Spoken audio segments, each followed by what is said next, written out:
Okay, good afternoon, everybody. It's a delight to be here with you today to welcome you to, I guess, what's the first Dean Speaker Series event of the year. This series, this initiative was created about a year or two ago now to create an opportunity for you guys as students to meet some of our fantastic alumni and hear about their experiences throughout their careers. We have over 36,000 alumni now for the Sauder School in 76 countries around the world, and all of them are making an impact, both locally and globally. I get to meet some of them, and it's a fantastic experience. So the Dean Speaker Series is a way to bring alumni back here to share their journey with all of you. So I'm really happy that you guys are here. And I'm even more happy to introduce you to our keynote speaker today, Eric Carlson. Eric is the founder and CEO of Anthem Properties, a Vancouver-based real estate investment development and management company. The Anthem portfolio is currently comprised of over 3.7 million square feet of commercial space, 40 acres of urban and suburban land held for future development, and approximately 4,500 condominium units, either in the design stage or under construction at the present time. Anthem has invested in or developed or managed over 140 projects with a cumulative value of about $3 billion. Through Anthem, Eric is also involved as a director, co-founder, or significant shareholder in a number of technology, mining, energy, and consumer products and services business. He is here to speak with us today about his story of success and his journey as a business leader. So please join me in extending a warm welcome to Eric Carlson. Eric? Thank you. Take it away. Thanks for doing this. Yeah, my pleasure. You bet. Can everybody hear me? Is the microphone working? So I don't have to yell? It's good. It's great. So I felt very good 5 minutes ago walking here as I walked across the campus. I went here. I don't know if that was the intro. I wasn't really listening. I have attention deficit disorder. Made it hard to get a BCom here, but I absolutely loved going to UBC. I think it's one of the most beautiful campuses of any university I've been to in my sojourn as now an older man. And it's just, it's a great place. You know, I think you're very fortunate to be able to go here. But of course, I know it's all about you, and you figured out how to get here, so good for you. Okay, so I'm going to show you a few images just to illustrate, picture tells 1,000 words, kind of what our business is about. This is a famous building in Vancouver. I did not build it. We did not build it. But we bought it about 20 years ago. It was an office building, and we converted it to a bunch of condominiums. But it's one of my more favorite projects. This is a cool heritage building in Gastown. It's the original BC Electric building, the predecessor company to BC Hydro. We've been renovating it over the last few years, making it a modern building within an old world structure. We also are, as a business, our two core strategies are residential. We build condominiums, concrete, high-rise, as well as wood frame condos and townhomes.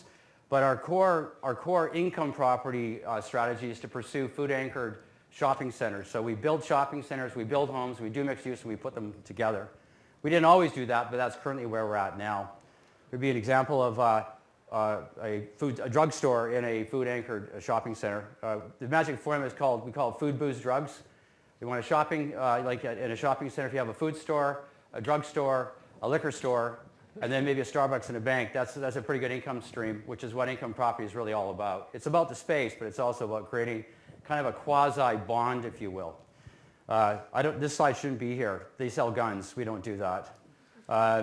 We also, you know, like you saw the BC Electric building. This is Market Square. It's a square block of heritage buildings in Victoria. We shouldn't own it, but we do because I like brick and beam.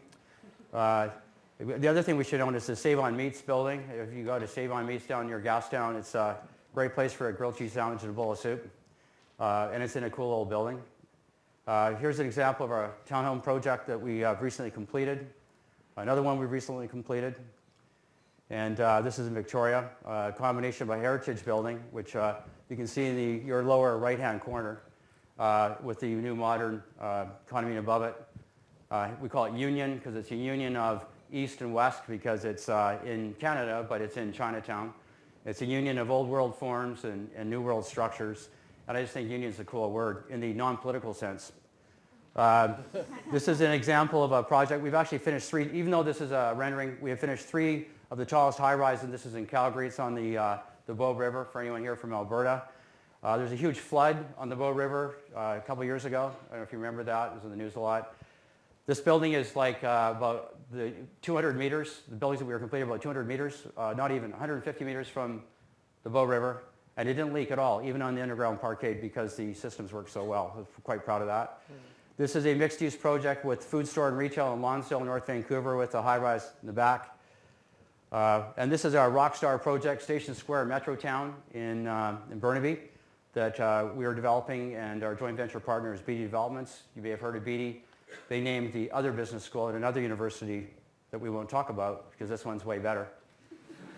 Just like Anthem's way better than BD, but we won't say that either. We are just finishing the first tower. That's the first tower. It's about 36 stories. A little more contemporary architecture compared to what we would have done 10 years ago. It's also got a retail component, and so I guess this is one of our cool photographs of Bed Bath & Beyond. They have a nice logo. They're a really tough tenant to have as a landlord. All the big tenants from the United States are tough. They sort of tell you what you're going to do rather than the other way around. I guess this is an arty shot of a customer service rep sticking his smartphone out the window, looking down from the tower.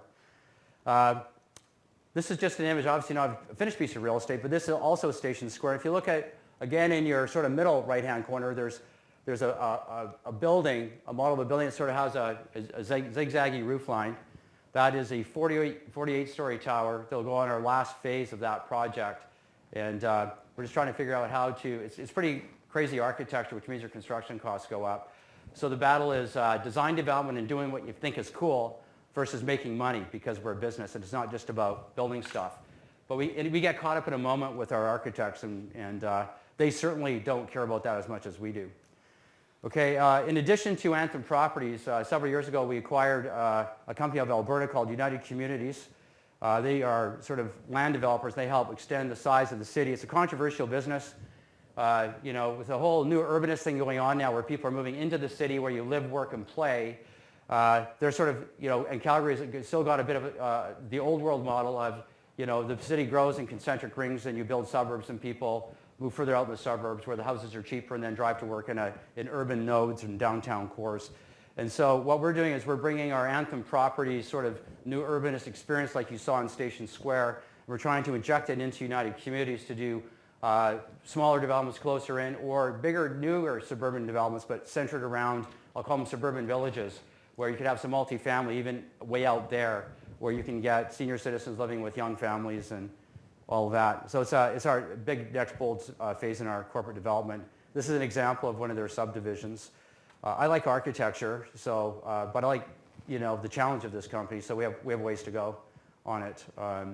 Yeah, I wouldn't build a house like that, but I wouldn't say that in Calgary. I'd only say that here in Vancouver, where I can get away with it. They would string me up for saying that there. Because this is a business school, and I guess I'm here talking not just as a real estate developer, which is my passion. I'm also a deal junkie and a business person. I love business. You're a business student, so you're in all different kind of specialties that you're studying. So being a deal junkie, I got involved in other businesses because when you're around for a long time, like I have been, you just learn stuff and you'd like to share your ideas with other entrepreneurs starting companies. So I'm involved in the beer business, and if we don't make money, we can at least drink dividends. I'm involved in the mining business, and even though it's not a favorite sort of in the sort of pop culture world, the fact is everything we do and use in our life, cars, desks, audiovisual, is made from raw materials that come from somewhere. Typically they come from the ground, and so I kind of like it. It's very structural. I like rocks. I like geology. It's kind of like building. So I'm involved in that. And then I'm involved in software. It's hard to take a picture of a piece of software, so we just have this picture. I'm sort of a serial angel investor in software startups. I love software. I almost went into management information systems, or that's what they called it in my day. Now they just call it software technology. And so I'm involved in currently my baby company there that I'm involved with, my partner Barry Jinks, also a UBC grad, is Cligo Networks. Okay, no business is complete without its people, so I've learned. I used to think it was all about me, so I just thought I'd throw in a few people shots. That's our construction team at the capping off ceremony at Station Square. That's us giving away money. I can't believe we did that. Who do we give it to? Coast Mountain. Oh yeah, mental health. Yeah, I'll come back to that. So we do that, I guess. And then sometimes we finish projects, and so we celebrate it when we do. They didn't invite me to the celebration. I noticed that they don't invite me to the celebrations. I don't know why. Okay, so I have to tell you my story. I don't have to, I choose to, but I was asked to. So yeah, I thought I would be bold and tell you I was born in 1958, which when I was a kid wasn't that long ago, but you guys, it sounds like a century and a half ago. And that's true. So anyway, I'm 57 years old. Now get that out of the way. I grew up in North Vancouver. I'm a local person. My dad actually grew up in North Vancouver, where I grew up. And I had a, does anyone here know what Leave It to Beaver is? It's a TV show from the early 60s. Anyone at all? One person. Don't you have like cable 325 that has golden oldies? Okay. How about Father Knows Best? Does anyone know what pop culture was like in the 1950s and early 60s before we got cool and started doing like, turned into hippies? Anyway, all these nice suburban families, and daddy kind of knew best, but mom was really the smart one, and the kids kind of fought with each other. That was me. That was my family. I had 3 siblings, 4 kids. I used to complain that we didn't have enough money. My dad was a back office architect, which means he was smart, but because in the back office he didn't get paid much. My mom was domineering, which was great because she got stuff done, but she wasn't as smart as my dad, so we did a lot of stupid things all the time. We didn't do many smart things. But I love her anyway. And I only mention that because I think it's one of the key reasons why I became self-employed. I just hated people telling me what to do. If I was doing something stupid, I wanted it to be my decision, not somebody else's that foisted it upon me. I loved going to school as a kid. I had great friends because in those days, everybody had 4 or 10 kids, just the way it was. And so the blocks that I lived on in North Van always had tons of kids playing, running around, building tree forts. And of course, they had Little League baseball, soccer, tennis, and I ski raced because I lived in North Van and Grouse Mountains up there. It used to be cheap to ski. And so I had lots of cool sports to do. And I had a very, very busy childhood, which is why I don't think I was born with ADD. I think I got it as a result of all the stuff that I did. That was my mom again. So after a happy childhood, a lot of people in those days, we didn't go out of state or out of province. We kind of went to the local university if we could pull that off. And UBC was an amazing renaissance for me as a person. It was a huge, significant thing in my life. I have very fond memories of it. I liked it because of the academics. I learned that I loved learning because in high school, when you're playing sports all the time, school is social. It's not about learning. But when I came here, it was about learning. And the quality of instruction that I had, I didn't know people could teach that well. I'm not saying that to suck up to any faculty who might be in the room. It was just my experience, and I loved it. I hope you do too. But I like sports, so I played UBC rugby. I played on every team they had. I actually played with Thunderbirds for 2 games, so they realized I had no business being there and sent me back down. I was on the UBC ski team, and I guess that was where I had more success. But it sort of helped to balance out the learning with doing other stuff and working on teams and working with people. I think that the community at UBC, even then, when I was young and self-centered, has an incredibly robust community, which I sought to do absolutely everything I possibly could. There was like all these social clubs, there was the sports teams, there's just cool stuff going on all the time. It has nothing to do with learning, but everything to do with being in a community full of high-energy young people. And it was such a great turn-on for me. And then along the way, you grow up and you discover yourself. You find what's important to you and what isn't. And for me, that was huge. So I came to UBC as a self-centered ex-ski racer, and I think I left as a person much more ready to deal with the real world. How much time do I have? Much as you like. Okay. You're doing great, Eric. Okay, so I graduated finally. My BCom, we specialized. You could pick one. I picked finance because I loved math and economics, and finance was the closest thing in I say, the Faculty of Commerce Sauder School. Back then we didn't have a name. And so that's when I picked, but I really liked urban land as well, so I took some urban land. It's interesting because I knew I was going to go in the real estate business. I don't know why I didn't focus on real estate, but I didn't.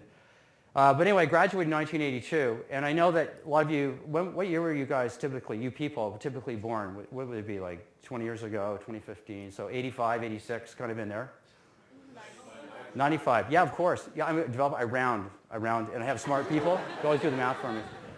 Yeah, 1995. Yeah, you're younger than my kids. Gosh, decades just fly by. They fly by. In 1982, we had a correction to an overinflated economy where there had been a lot of money being printed through really easy monetary policy. Footnote, what's going on now? And the central banks decided to fix it in about a day. And they stopped printing money completely, created a huge liquidity crisis, and interest rates, prime interest rate, went up to 25%. So when I graduated, that was the world I went into. And I wanted to go into real estate, and of course, every real estate company was heavily leveraged, and they were all basically in bankruptcy. So I couldn't get a job. So I became a CA. And what I learned was that accountants or auditors, they look back a year, not forward a year. So they didn't really know what was going on, so they were still hiring like crazy, so they even hired me. And so that was great. So it took 3 years, because that was the program then. And that was a great experience. I'm glad I did it. You know, people talk about CAs being boring. I bet you a lot of people in this room want to be CAs or CPAs, as they call them now. Who wants to be an accountant here? Who wants to admit to being an accountant? Right, okay. Anyway, it's great. High energy. They say, you know, Monty Python. Have you guys heard of Monty Python? Yeah. Yay, yay. Okay. They make fun of being a chartered accountants all the time, you know. I want to be a line tamer. No, Mr. Smith, you can't be, because we've done your aptitude test and you're exceedingly dull. So you should just be a chartered accountant. That was their humor line. They could do that because 2 of the members in that cast actually were chartered accountants. I found the experience to be high energy. I was dealing with a lot of young people. We were learning like crazy. We were going through the misery of having to write those awful exams, the uniform final exam, which is gut-wrenching. And I learned how to organize information. I learned how to read financial statements. I just learned how to grow up a bit more than what I'd already learned at UBC. In 1985, interest rates had dropped to 15%, so the real estate business was back on, and I got a job at Shareholder Properties where I worked for 5 years. I went as a controller, and I kind of tried to get out of that job as soon as I got there.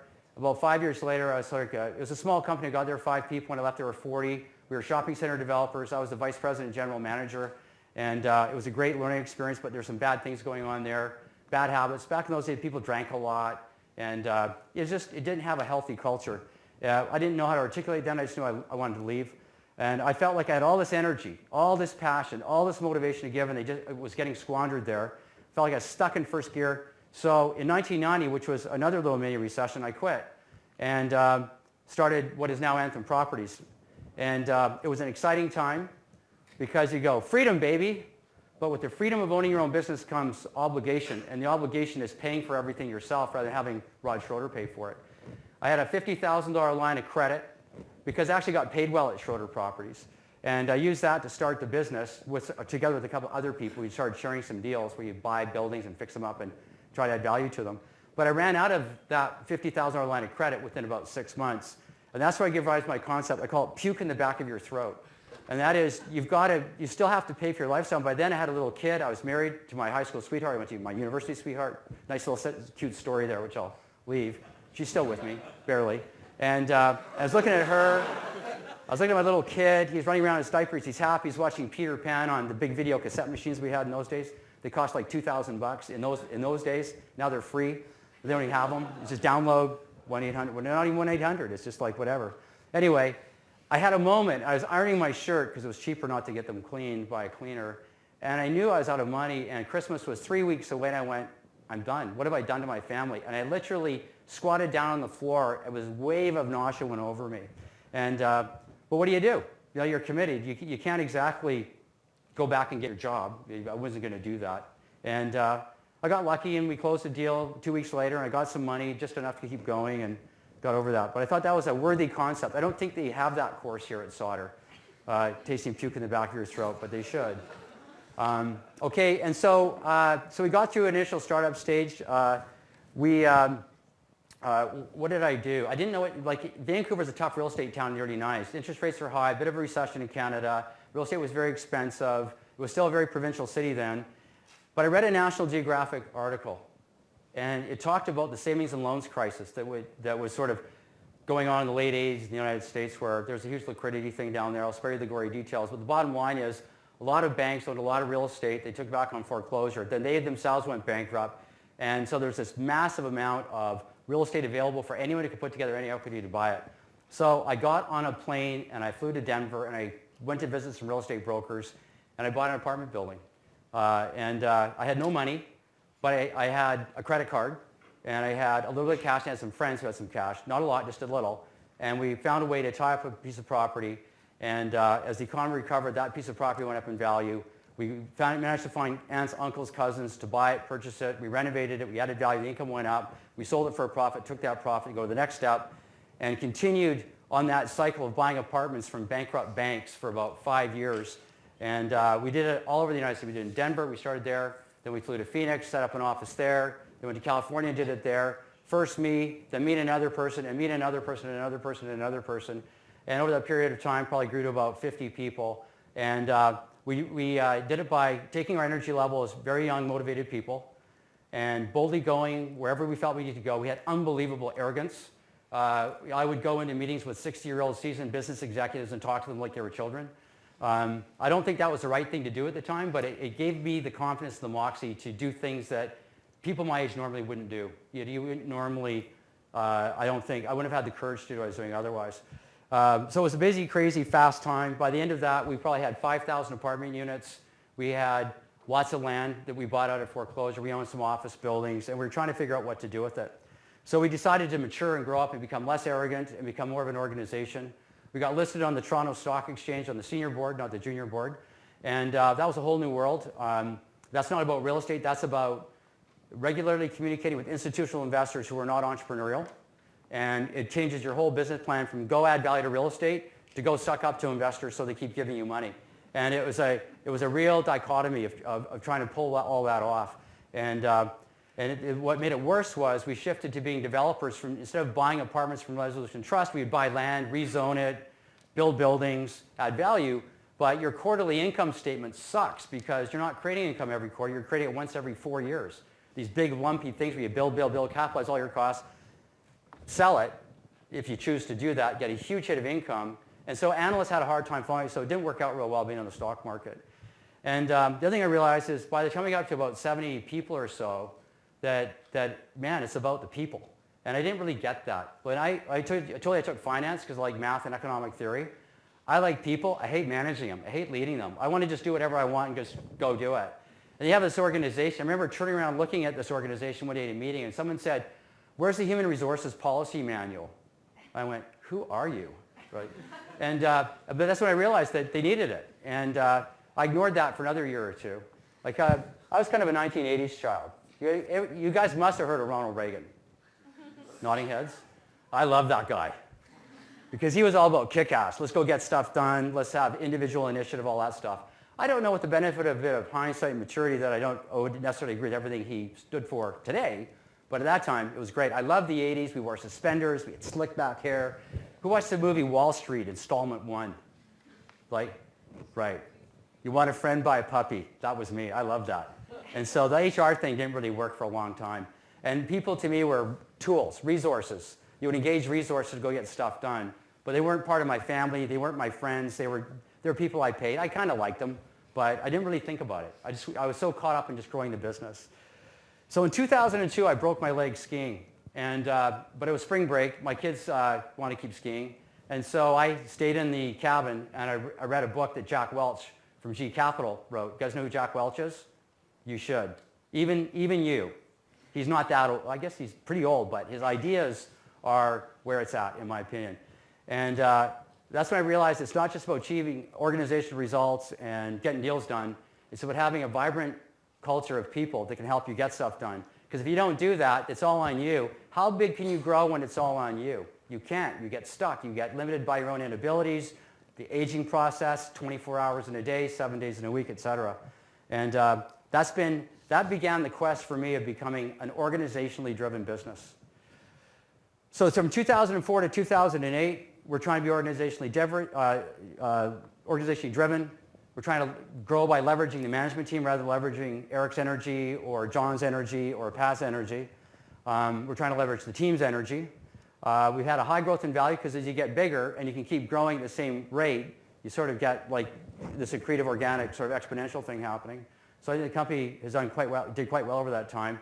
We really felt we could do anything, not out of arrogance, out of confidence. And there's a big difference. Confidence means knowing you can do something. Arrogance is thinking no matter who you are, you're going to get it done anyway without really thinking it through. So I loved it. It was great. And we were doing really well. But of course, something else was going on in the world. And you guys were around to hear all this. So we had something in September 2008 called the global financial crisis. And everything that's happened with that since then. It has changed the world, in my mind, which all businesses operate. It's definitely changed the way, our world. And for a while, it was really tough because we had this liquidity crisis because the banks had no money. And, real estate, you need a lot of money. And so it was like I was worried about, remember I graduated in 1982 and interest rates were 25%. I started the company at the back of the savings and loans crisis, and I thought, gosh, what if this is one of those? I could be screwed. I could lose my life's work. I was very scared for about 5 or 6 months. But then the government started doing something. The central bank started printing tons and tons and tons of money. And so the liquidity crisis went away. And we could kind of work our way through that. And then while that was all going on, people started moving to Western Canada big time from all over the world. They always have. My grandparents came from Sweden. But they came even more. And it creates huge household formation, which creates a demand for housing and a demand for services. And so in the back of that, we could sort of grow our business, which we've continued to do. So the liquidity crisis turning into liquidity abundance with new people coming to Canada has created a great platform for us at Anthem to take our company to the next step. So instead of buying little apartments in Denver like we did in the 1990s, or renovating the West Coast Energy Building, the one on the suspenders, the cables hanging down like we did in the early 2000s, we're now doing, I'd say, state-of-the-art new urbanist projects where it's about live, work, play, taking advantage of the urban the sort of urban geography, much more emphasis on design development, quality of design, quality of how people live, work, and play in their space. We're becoming much more aesthetic in how we do that. And that to me is a very exciting part of where we're at. What I'm concerned about right now, I say deflation as a word to mean a lot of things. Deflation is when prices go down every year instead of up. Deflation is a tough environment to create a lot of wealth. I think it's going to be a challenge you guys face in your business career, whether we have it or not. It's unprecedented to me that central banks can print as much money as they have and that we don't have some sort of hangover from that we don't have inflation. Because in my day, when central banks printed money, we had inflation. And when they didn't, interest rates went up and bond markets reacted accordingly and things sort of tightened up and went back to a new equilibrium. And I don't know what our next new equilibrium is. I'm told by many people not to worry about it. If you follow the price of gold and the price of oil, which has taken a huge nosedive in the last 12 months, it's about people needing less commodities per capita. It's about more efficiency. It's about technology and how that lowers the cost of productivity, et cetera. So I don't know what's going to happen. And that's a question mark for me, and it's something we can maybe talk about in the Q&A, which is coming up very shortly here. So as I look forward, though, notwithstanding that, how do I feel? We've got lots of operations in Alberta. $44 oil is not good for Alberta. So we have to weather through that. We have tons of assets there. I know we'll do it. It's a very resilient place. There's lots going on there other than energy. I want to continue to develop Anthem Properties to make it bigger, better, faster by being organizationally driven, by focusing on culture, and by focusing on systems and processes and teaching people. I want to teach our 20-year-olds to take over from 30-year-olds, I want 30-year-olds to take over from 40-year-olds, I want the 40-year-olds to take over from 50-year-olds, I want the 50-year-olds to turn to 60 and to get the hell out of the way. Retire, go away. I want energy, I want creativity, I want innovation. I don't want old farts holding everyone down and saying, well, kid, here's how you really do it. I don't mind if a 30-year-old says that because they don't know any better. I don't want a 6-year-old doing it because I don't want to do work the way 6-year-olds do. I want to do it the way 30-year-olds do it, and 40-year-olds, and even 20-year-olds. I mentioned I want to celebrate new urbanism more. I want to take United Communities and make it do better things that make the world more beautiful and make the living experience better. We've been around for a while. We've created some net worth. Our company is definitely more valuable than it was 25 years ago. So we're setting up the Anthem Foundation, and what we're going to do is we're going to take money and give it to that foundation. And that foundation will have as its mandate, I'd say broadly, making the world better. But we're going to do it through our thing. And our thing is housing. Our thing is space. So we want to create space for people that don't know how to create it for themselves. I come back to 1980, and if you want a friend, buy a puppy. I didn't have a lot of empathy for people who are on the street. I thought they were lazy. I've since learned they're not. They've got mental illness. We're not handling it very well. And we need to look after them. And I don't think the government's doing a very good job. And frankly, I don't care. I don't like the government doing anything. I think they screw it up a lot. I think they do a lot of good things, but some stuff they don't do. If we can get private sector money, and private sector innovation, and private sector creativity working on this problem, I think that we can help make it a bit better. And it's certainly a noble quest, even if we can't get there in my generation, maybe in your generation or your children's generation, we will. I also want to facilitate education through that foundation. And I want to take care of people who just, the kids that, if you're here, chances are you had a good upbringing. I had a great upbringing. I got here as a result of that.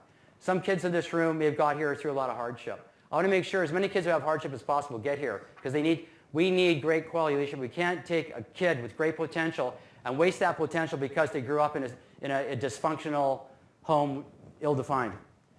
The next thing I want to do within Anthem Properties, I don't want to compete with the Sauder School because frankly, you guys, way more resources and way smarter people. Well, I want to take the knowledge we have and I want to create Anthem University within Anthem Properties. I want to take my desire to be a teacher. Instead of coming in here where they'll never give me a job because I'm ill-qualified, I want to do it at my place where they have to listen to me anyway because they work for me. And I want to tell them what I want them to know. And I want other people in my company. I was talking about 30 talking to 20, 40 talking to 30, 50 talking to 40. I want that. I want it in my company. And then if that works there, I want to take it outside. I think learning and education is the key to all the problems we have in the world right now. It's a way to distill good ideas from bad ideas. And the more we can support that, the better. And when I think of that, now I'm not working just to make more money. I got enough money. I got my house, I got my car. I don't need much more. I want to work for a higher purpose. That's it. I want my team to think the same way. I want to create a whole population of Anthem people adding value, making money, using it for themselves, but also using it for these other two things that I think are good and noble. The other issue I face as a business person is that I'm getting older, succession. So I do it through this teaching thing, but I figure out who's the next Eric? How are we going to take this company that's driven by it's really grew through my force of personality and substitute it for smart people who just do things intelligently and proactively, way less stress, hopefully. Okay, that's my story. I need 3 more minutes. Is that okay? Okay. So like I could sit here and say there's 1,000 things I want you to know. I'm only going to go over several. The first one, I call it Know Thyself. And I could really go down a rabbit hole in this. I've got 1 minute to do it. Okay, in 1994, I went through some business hardship. Because I don't have a lot of time, I can't tell you the 100 gory stories that threw me to the bottom of the chasm from which I had to rise up again. But one of them was that in 1994, I lost control of my company for a year through a shareholder dispute on something. It's a whole story in itself. And I wondered why it happened. How could this happen to me? I had an enemy. Why did this enemy do this to me? And I was blaming that guy for everything. And then I said, wait a minute, what about me? Did I have anything to do with this? No, I'm a good guy. I grew up in a nice home. I got great parents. I always do the right thing. But it was intuitive. It was based on subliminal memory. It wasn't proactive. It wasn't deliberate. I didn't think about who I was, what my values were, what my purpose in life was, and all that stuff. So I started reading a lot of books about that. And over the years, I've created a model I call Eric's model. And it's what I use to reflect on every day about who I am as a human being, what my priorities are, what my values are, am I leading my life the way I want it to, and can I help the people in my world lead lives the way they want to? Can I teach them? And I encourage you kids. I can say, I know you're not kids in your minds. You're like hip, you do the want a friend buy a puppy thing. But there's so much pressure today to do well in school, so you do your technical knowledge thing. And if you could find a bit of time, starting today, like for the rest of your life, to think about who you are as a person. There is tons of literature on this. You start with great historical figures. My favorite, Benjamin Franklin. If you can read his autobiography, it's really easy to read. That guy was amazing, what he thought in his time. And many of his lessons apply today. If you want something a little more mundane, but it's still pretty good, I like Stephen Covey, 7 Habits of Highly Effective People. Sounds cultish, sounds a bit like a prescription of rules. What I like about his whole philosophy is all about principle-centered living. And I think it provides a great framework. If you can't create your own like I did, you can at least copy his. Okay, lesson 2. Well, I said that I went to UBC. I really like finance and mathematics and theoretical framework and structures. And so I really focused on that in my learning. And I thought that the whole people thing, like you must have courses called like organizational behavior or leadership 101, stuff like that. We had some of those too. But I really preferred finance and math and linear programming and statistical analysis to that stuff. I just found it distasteful because I just knew what I wanted to do. I didn't need anyone to help me. And you heard me say that that was a mistake and that I think that Anthem could really grow as a result of acknowledging the people factor in life and in business. So as you go from being a technical smart person, like a chartered accountant, a financial engineer, a rock star securities analyst, anything that involves this great technical business knowledge that you're acquiring here today at Sauder, to use that effect, you have to manage people doing that. And I love the technical stuff. I love design development, doing pro formas and all the financial engineering at Anthem Properties. But we do way better if I manage people doing that work. So that's management. And then those managers manage people doing work. They manage process. They manage things. They have to-do lists. They have checklists. They have timelines. They hold people accountable. But the next level up from that to me is leadership, which is where you create clarity. The direction of the organization is this. The direction on this department is this. The direction of your career is this way. That is direction. And I think that we try to confuse management with leadership, or they're different. Leadership's about getting stuff done. Leadership's about knowing which way to go, figuring out and communicating that with passion, or communicating it effectively however you do it. There's a lot of introverted people who don't display their passion at all, who are actually very good leaders because they provide very good clarity, very good leadership. Then the other element is what I'll call entrepreneurialism, which is, I define it very loosely as, you look at reality the way it is and see how it's all structured. And you figure out a better way to structure an element, a part of that reality, to something new that's valuable. And then you take phenomenal financial and personal and psychological risks to try to create that new reality and make it happen. And along the way, make it sustainable, which means you have to make money. And this is where I push back a bit about selfish business people. You got to tax them more. You got to stop them. They're wrecking the world, all that kind of stuff. I think that's total BS. Most business people, most entrepreneurs are jazzed not about making the money so they can buy the hot cars, which some of them do. It's because they like making things happen. They like creating something that wasn't there before to make the world better than it was before. Whether they look at it as a noble thing or not, they get jazzed by that creative process. And that to me is huge. Not everyone in this room and not everyone that's going to graduate from Sauder School has technical know-how, management, leadership, and entrepreneurial elements. We all have bits and pieces of it, some of it more than others. The key when you know yourself is to figure out what you've got and what you want to do and structure your career accordingly. We don't all have to graduate from school and become the CEO of some huge corporation or the founder of Lululemon. There's lots of great, meaningful work at all levels in this, and you just have to find what works for you so you can feel good about your progress and good about what you do. This is my last thing, leveraging Sauder School. So these are the 4 circles. I ran out of time. I had to get here in time, whatever. So I have these 4 circles, which are the ones from before, so entrepreneurs and leadership management, technical know-how, right? So what does Sauder do for you here? Well, I talked about my experience here, so just to add to that, reinforce that, and to add to it, I think that the academic learning here is beautiful. Like, I mean, what an opportunity. You're in your early 20s, and you get to hang out and listen to some really smart people. You don't have to, you have exams, they suck. You have to write essays, that can suck too. But you get to learn, and you have the luxury of learning. I have to learn on my own time because I have to make money, do my job during the day. Learn, and don't just learn business. When I took commerce, it was a 5-year degree, 1 year of pre-commerce and then 4 years of the commerce program. At the time, I resented it because I wanted to get in and out so I could go get my business going.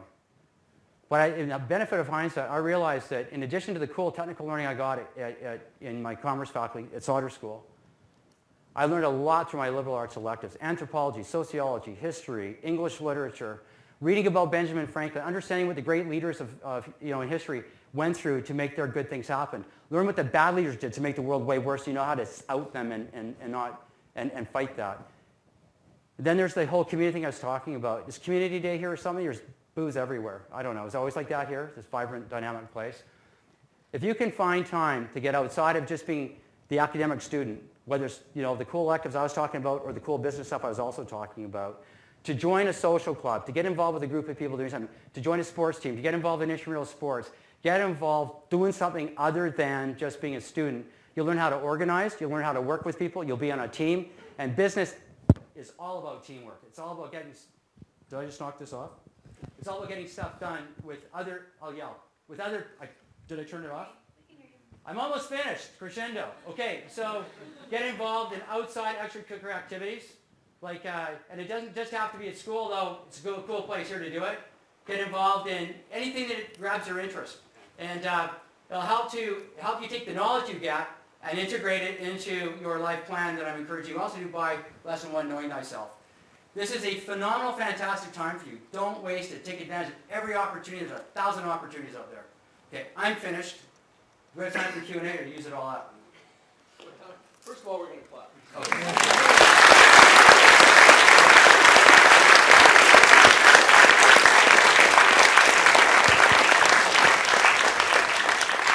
Okay, pretty fantastic, honey. We'll see why I was so excited to have him come to school. Okay, so we have time. How much time, Jess? 5? Actually, 15. 15? Oh, great. So please, questions for Eric? Is there some way we get this microphone working, or maybe I pressed the button and turned it off? Well, while he's doing that, we can multitask. That's a very important thing too. So, okay, I'll just great. Okay. See, we just solved the problem by collaborating as a team. Check. Questions for Eric? Anybody? Yes, please. Yeah, thanks very much for your talk. I found it very interesting. You were talking about some of the properties you have in Alberta. I'm from Calgary, and it's a huge issue right now is suburban sprawl, as I know it is across Canada, across different cities in Canada. And I'm wondering what you think are the largest forces, market-wise or municipal politics, that will, force people away from these new housing developments in the suburbs and, living with families in condos and more sort of urbanized communities. Yeah, that's I'll call that an urban geography question. It's an excellent question. And I'll just re-articulate your question, which is suburban sprawl, which is basically families living in houses on the outskirts of the town, driving cars, creating a big carbon footprint to their jobs downtown core. How do we break that? How do we get people giving up on that dream and having a new dream instead of living in a house, living in a 2 or 3 bedroom condo in an urban environment with a playground and a street where the kids play rather than a backyard? And there's a lot of that. It's everywhere in the world, everywhere in North America for sure. It's especially everywhere in the United States. And there's an element of it. Canada's got its own version of it in Calgary, Edmonton, and that's where you're from, right? I think that I come back. My answer to that is all of the above. The fact of the matter is some people, no matter what, will want to live in a house. I don't think there's anything wrong with that. And they'll want to have a yard because they want to grow a little garden somewhere. They need a bit of space because they don't like people or they're introverted. They don't like being in close quarters. They want to aspire to finding a living situation allow them to do that. I find that a lot of the new urbanists are young and they don't have children. I have children. I tell you, when you've got 2 or 3 3-year-olds running around the house, you want a basement to get those kids down there, or you want a backyard to get them to go into. You certainly don't want them playing in the corner of the living room in your 1,000 square foot 2-bedroom and den condo, right? And I think that as young people grow to that reality, they will want to go to the suburbs too. So to me, it's not how to get rid of the suburbs. It's about how do we change the suburbs? They're a little more closer in. So the more people live per square kilometer than is currently the business model. We don't all need a big backyard. Maybe 5 row houses can share a backyard. There's a solution between condo downtown and single family home and a big lot out in the suburbs. All that in between stuff. And then the other thing you need to do is create a reason for people to stay in their neighborhood. Like, when I was a kid, it was boring in my, like as a little kid in the street, it was great. But as a teenager, it was boring. There was nowhere to go. We all got our cars like 2 weeks after we turned 16, because it took 2 weeks to get a driver's license in my day. Some things were better in my day. That would be one of them, right? And cars were cheaper, and we had pretty good jobs. There's a lot of work, baby boom, lots of growth. And it sort of reinforced that. So I think that with this new way of thinking that you articulated, we're seeing it here in Vancouver big time. We're seeing it in other cities big time. There'll be a new balancing act. And I think the way we get there, there's public policy that can reinforce it. But public policy alone will not do it. It will create resentment. There's a lot of resentment in Calgary because what they've done there, the civic government, is they stopped expanding the civic infrastructure. So even though we have a bit of a recession going on there, we still have pretty high housing prices because there's a contrived lot shortage, which is a way of forcing people to deal with that. I think that you got to balance it out. Public policy on the one hand, education on the other, and I think middle-aged families that have kids, families in the suburbs need to hang out and talk more with young kids who think it's all about living downtown so they can learn from each other. And then we'll have a broad buffet table of housing solutions. Same thing goes for transportation. We'll never get rid of the car. That's naive. And we'll have more bikes for sure, but we'll still have cars, we'll have trains, we'll have buses, we'll have walking. We need all of that. And I think that that's what's going to happen. So I just avoid the risk of, I'm going on too long, avoid the risk of just going to public policy, electing someone who's going to tell people how to do it. Most politicians don't have the answers. We're seeing that big time in both the United States and Canada today, right? They pretend they do if they don't. They don't. The answers are in a million collective minds that they freely exchange information through collaboration and rigorous debate will find an answer way better than the Politburo. Okay, that's the end. I finished answering your question. And there are nice houses in Calgary. And I love Calgary. I have a condo there. I love going there. Please. You said you didn't have time to touch on this before, but could you elaborate more on your difficulties in 93, 94 that you, again, said you didn't have time? Oh, you mean when I decided to be self-reflective and find out who I am? Yeah. Okay. I don't know if they teach this at business school. Like it's kind of a legal thing. You have something called a shareholder agreement. You know what a shareholder agreement is? It's the rules of the game that shareholders agree to own and operate a company together. In the very early days of what is now Anthem Properties, there's a predecessor company called VecWest Properties. And there was a guy who's about 15 years older than me. I got as a silent partner in that to invest money. And after about a year, less than a year into it, I realized that we were totally not aligned. I was all about building a company. He was all about doing deals, making money. I do like truth. I do like nobility. Not this aristocratic kind. I'm talking about, great character, good human beings. Means something to me, right? This guy didn't care. It was clear to me we couldn't work together. So what shareholder agreements have is a divorce provision. You voluntarily say, let's split up, and the other shareholder or spouse says no, then you got to say, well, we have to have a mechanism. And so it's called a buy-sell clause, or colloquially a shotgun. And the person that wants to change the ownership has to give a notice to the other shareholder saying, we're out, and I will buy you out or you will buy me out. And there's no choice in the matter. The only choice is, are you a seller or a buyer? And here's the price for the shares. I'll buy you with this, or I'll sell to you with this.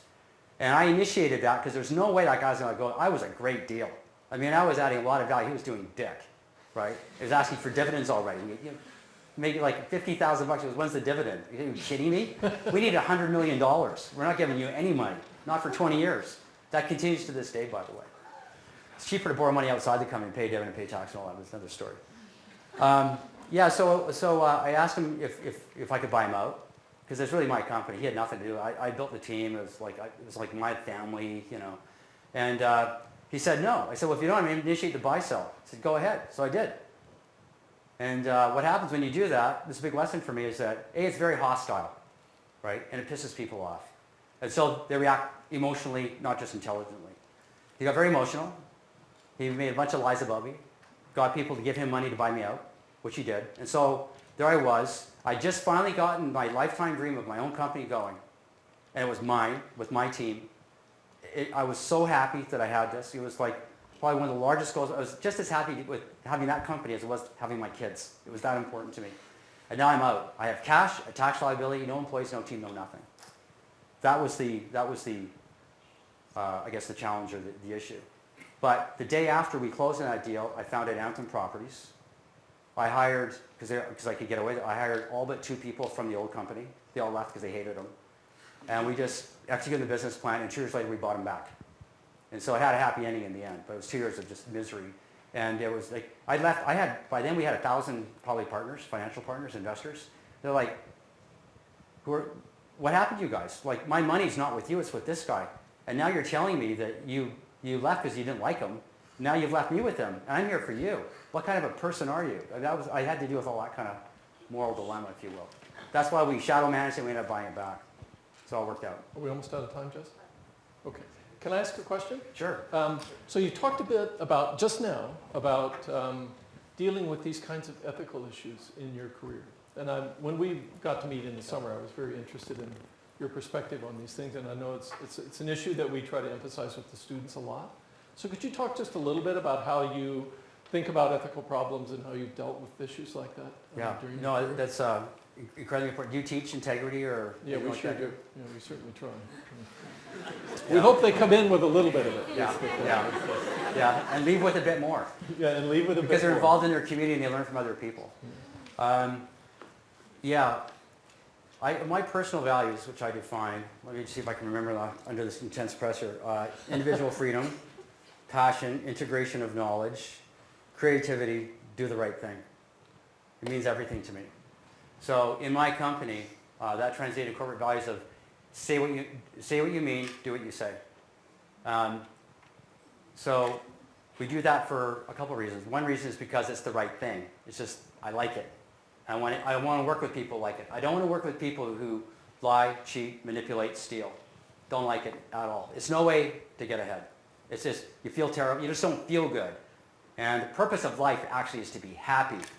And if you're a lying, cheating scumbag, you're not going to be happy.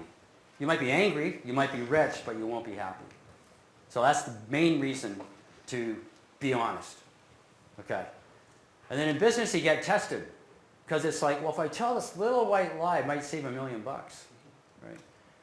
I call that negotiation, right? Which is Don't lie. Tell people. Be mindful about how you do it. But don't ever compromise your integrity. Don't ever compromise your personal values. So we teach that in our company. It's huge.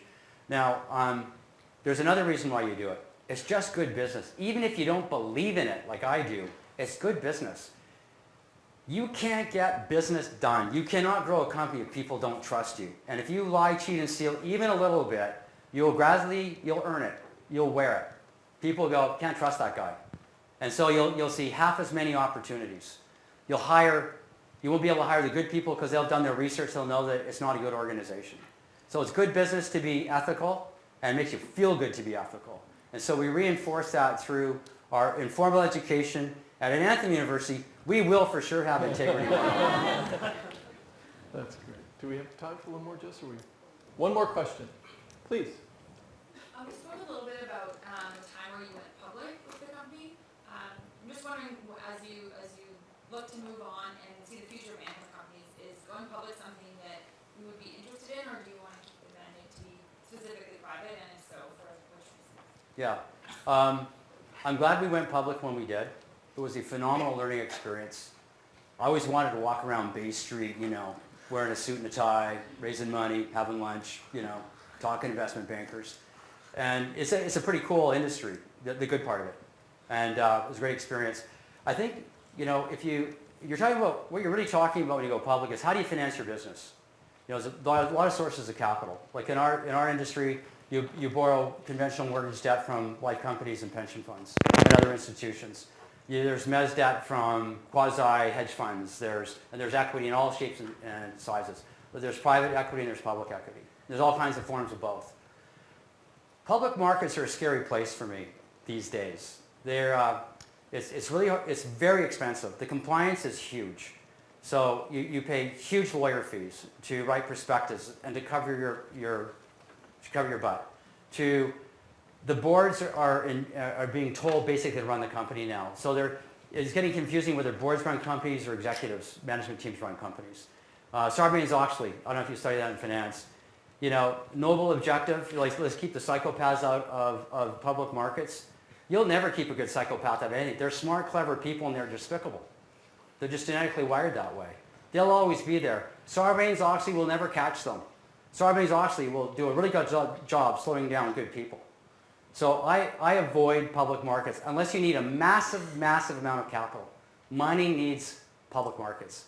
It's very expensive to build a mine. The market caps are all in the billions once you get going. So would I go public again? It depends what it's for. So Anthem Properties will not go public. We do all kinds of different things. We do development. Security analysts can't understand us. We would get our proper valuation. But there's private equity. And a lot of private equity is wired to invest in real estate through private equity funds that understand the life cycle of a project. So they'll invest in a project. So we're doing a big project in Surrey. We just bought the land last week. 14 acres. We'll do 6 towers over 10 years.